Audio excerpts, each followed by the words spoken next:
What's the biggest lie you told that spiraled out of control? I was 23, working as a barista, when I met Delilah at a coffee shop in Portland. She was stunning. Auburn hair, green eyes, and this laugh that made my chest tight. She ordered a complicated drink while talking on her phone about some medical research conference. When she hung up, I said, "Sounds like fascinating work." She smiled. "Are you in medicine?" Here's where I should have said no. Should have mentioned my philosophy degree collecting dust while I made lattes. Instead, my mouth opened and out came, "Yeah, I'm a surgeon. Just finished my residency." The lie felt so small at first. What were the odds I'd see her again? She lit up. "Really? What's your specialty?" "Cardiac," I said, because it sounded impressive. We talked for an hour. She was a medical equipment sales rep, traveling between hospitals. Smart, funny, passionate about her work. When she asked for my number, I floated for days. Our first date was incredible. Delilah told me about her childhood, her dreams of becoming a doctor before switching to sales. I made up stories about my residency, using medical terms I'd Googled frantically the night before. 3 months in, we were serious. She'd introduced me to her friends as Bryce, the heart surgeon.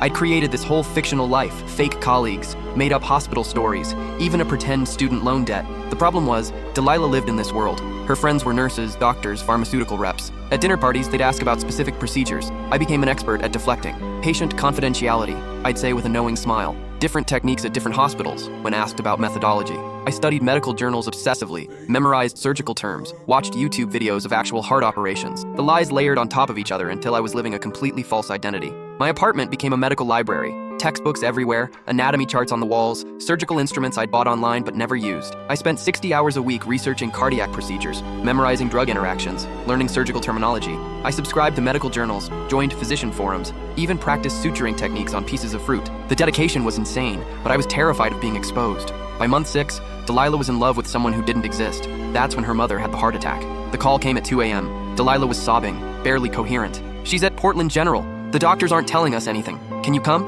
Can you help?" My stomach dropped. "Of course," I heard myself say. At the hospital, Delilah grabbed my arm. "The surgeon is Dr. Rodriguez. He's young, just finished his residency. I don't trust him. Can you observe the surgery? Make sure he knows what he's doing?" I stared at her through the fluorescent hospital lighting, my mouth dry. Around us, nurses rushed past, pushing equipment. Monitors beeped from nearby rooms, and I could smell that antiseptic hospital smell that I'd only experienced as a visitor. "Bryce," she said, her voice breaking. "Please? I can't lose her. You're the only person I trust right now." Her words hit me like a physical blow. Trust. She trusted me with her mother's life, and I was just a barista who'd watched some YouTube videos. The weight of 18 months of lies crashed down on me as I realized this wasn't about impressing anyone anymore. That's when I realized how deep I was. This wasn't about impressing a girl anymore. Her mother's life was hanging in the balance, and she was counting on me, a barista with a philosophy degree, to somehow... I couldn't fit what happens next in this short video, watch the rest down below.